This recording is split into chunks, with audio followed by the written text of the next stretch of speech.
आज की बात। स्वागत। आप जानते हैं कि आज की बात में इस समय हम लोग तथागत बुद्ध के वचनों के आलोक में जो मार्गदर्शन हमारे जीवन के लिए आता है उसे हम अपने पक्ष में समझने का ये प्रयास करते हैं। आज की बात की इस कड़ी में हम समझ रहे हैं तथागत बुद्ध द्वारा दी गए जो शिक्षाएं हैं उसमें का जो मध्य मार्ग है, उस मार्ग में सम्यक व्यायाम आता है। अब ये व्यायाम कोई कसरत तो नहीं है, ये है मन के द्वारा किए जाने वाले प्रयास, जिसे कहते हैं सम्यक व्यायाम। हमने पिछली कड़ी में देखा कि किस तरह सम्यक व्यायाम का अभ्यास करने वाले लोग एक प्रगाढ़ प्रयत्न करते हैं, क्योंकि कई बार ऐसी कोई चीजें होती है कि जिनको मन की सहजता के साथ उनको ठीक कराना संभव नहीं हो पाता, तो बड़ा जोर देकर उस पर विजय प्राप्त करनी होती है, बड़ी कड़ाई से उसका पालन करना होता है। और जब कड़ाई से पालन करते हैं, जोर देकर पालन करते हैं, तो उसे कहते हैं प्रगाढ़ प्रयास। तो ये प्रगाढ़ प्रयास से में हमने पिछली कड़ी में देखा कि जैसे कोई व्यक्ति जब प्रयास करता है कि वो अपने आप को ठीक करे, तो ऐसी स्थिति में अगर कोई चीज़ उससे ठीक तरीके से नहीं समझ पा रही है और मन में बार बार बुरे ख्याल आते जा रहे हैं, तो वे क्या करें? तो तथागत कहते हैं कि दांतों पर दांत रख लें और अपनी जीवा को तालू से लगा लें और फिर अपने चित्त से चित्त का निग्रह करें। देखें कि चित्त में क्या चीजें उत्पन्न हो रही है और क्यों, और जो उत्पन्न हो रही है उसका फायदा क्या, उसका दुष्परिणाम क्या, उसका परिणाम क्या, उसका अच्छा परिणाम क्या, इसको करना जरूरी क्यों है। ऐसा नहीं होने से ही लोग क्रोध में आकर, द्वेष में आकर कुछ ऐसे कदम उठा लेते हैं कि जिन कदमों को उठाने के बाद सारी जिंदगी उसका प्रायश्चित भी और उसका पश्चाताप भी करते रहते हैं, लेकिन उस कृति के कारण, वो उस क्षण क्रोध और द्वेष में आने के कारण जो क्षति हुई है, उस क्षति की पूर्ति कभी नहीं होती। और इसलिए तथागत कहते हैं कि कोई भी काम करने से पहले सोच ले, और ऐसा काम तो करे ही ना जिससे कि पश्चाताप करना पड़े। इसलिए पहले सोच ले कि भाई इसमें पछताने की जरूरत तो नहीं पड़ेगी। अब देखिए आगे बढ़ते हैं। जब कोई प्रयास करता है, ये भावना प्रयास है। हमने आपको पहले बताया संयम प्रयास, फिर उसके बाद प्रगाढ़ प्रयास। अब देखिए भावनाओं का प्रयास कैसे होता है। भावना के द्वारा जब कोई ये प्रयास करता है, जोर लगाता है, मन को काबू में रखता है, जो कुशल कल्याणमय बात उसमें नहीं है वे उसमें आ जाए, ये स्मृति निरंतर, मतलब जो बात उसमें अच्छाई नहीं है लेकिन ये समझता है कि ये अच्छाई है, लेकिन वो मुझ में आ जाए, और इसके लिए वो प्रयास करने लगता है, जोर देकर प्रयास करता है। वह अपनी स्मृति को निरंतर जागरूक रखता है। धर्म विषय, प्रीति, प्रश्रब्धि, समाधि, उपेक्षा, बोधि, इन 7 अंगों का वो अभ्यास करता है। ये जो 7 बुद्धिंग हैं, जो कि एकांतवास तथा बेराग होने से उत्पन्न होते हैं, और ये हमारे मन में उत्पन्न होने वाले विकारों के निरोध से संबंधित है और उत्सर्ग की ओर भी ले जाते हैं। तो इन चीजों पर वो अपनी स्मृति का पहरेदार लगा देता है। ये जो स्मृति का पहरेदार बिठाना है, इस पहरेदार को बिठाकर वो प्रयास करता है, ये होते हैं भावना प्रयास।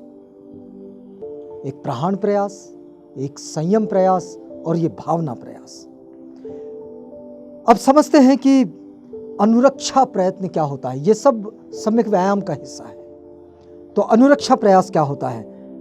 तो जो कोई प्रयास करता है, जोर लगाता है, अपने मन को काबू में रखता है, और जो अच्छी बात उसके चरित्र में आ गई है उससे नष्ट ना हो, उत्तरोत्तर बढ़े और उसमें विपुलता प्राप्त हो, इसके लिए वो प्रयास करता है। यानी कि हम अपने अंदर की अच्छाइयों को ढूंढें, उनको चिन्हित करें। हर एक व्यक्ति में कुछ तो अच्छाइयां हैं, बहुत सारी बुराइयां हो सकती है, लेकिन अच्छाइयाँ तो है। अपने आप को ऐसा मान के चलने की कोई ज़रूरत नहीं कि भाई हम में सब बुरा ही बुरा है। अक्सर लोग ऐसा मान कर चलते हैं, डर जाते हैं। उनके सामने आने वाले जो बुरे परिणाम होते हैं उनके कारण वो डर जाते हैं। लेकिन तथागत कहते हैं कि नहीं, अपने आप में खोजो कि आप में अच्छा क्या है, मतलब अपनी क्षमताओं को पहचानो। आजकल जो व्यक्तित्व विकास के कार्यक्रम चलते हैं उसमें इस बात को बड़ी प्रखरता से और बड़ी दृढ़ता से समझाया जाता है कि अपनी क्षमता को पहचाने। तो तथागत कहते हैं अपने अंदर की अच्छाई को पहले पहचान लीजिए कि आप में अच्छा क्या है। वो जो आप में अच्छा है वो नष्ट ना हो, इसके लिए प्रयास करें। और जो अच्छा है वो नष्ट तो ना हो, लेकिन वो बढ़े कैसे, मतलब अपने अंदर गुणों का विकास करें। जो अच्छे गुण है वो अपने गुणों का विकास करें। और ये विकास करना, इसे कहते हैं अनुरक्षा प्रयास। एक तो वो जोर देकर बुराइयों को हटाना, और एक बड़ा जोर देकर अपने उन गुणों की रक्षा करना जो हमारी क्षमता का हिस्सा है, जो हमारे गुण हैं। उन गुणों को विकसित करने के लिए भी प्रयासरत रहना, ये अनुरक्षा प्रयास है। ये 4 तरह के प्रयास। फिर तथागत कहते हैं कि वो ही समाधि निमित्तों की रक्षा करता है, और इसे ही अनुरक्षा प्रयत्न कहा जाता है, अनुरक्षा प्रयास कहा जाता है। तथागत कहते हैं, ये वैसे धम्मपद में मिलता है। तथागत कहते हैं कि चाहे मेरा मांस रक्त सब सूख जाए। देखिए, बड़ा कठोर प्रयास है और संकल्प है कि चाहे मेरा मांस रक्त सब सूख जाए और बाकी रह जाए केवल त्वक, नसें और हड्डियां, जब तक उसे जो किसी भी मनुष्य के प्रयत्न से, शक्ति से, पराक्रम से प्राप्त नहीं कर लूंगा, तब तक चैन नहीं लूंगा। आप देखिए कि ऐसा ही संकल्प तथागत का रहा स्वयं, जब वे प्रव्रजित होकर घर से निकले थे, बेघर हो गए थे और जंगल की ओर चल पड़े। आप उस वक्त की जो कुछ तस्वीरें इसमें मिलती है, शिल्प मिलते हैं बौद्ध कला और संस्कृति के उन शिल्पों में, तो आप देखें कि एक हड्डियों का ढांचा भर बना हुआ है।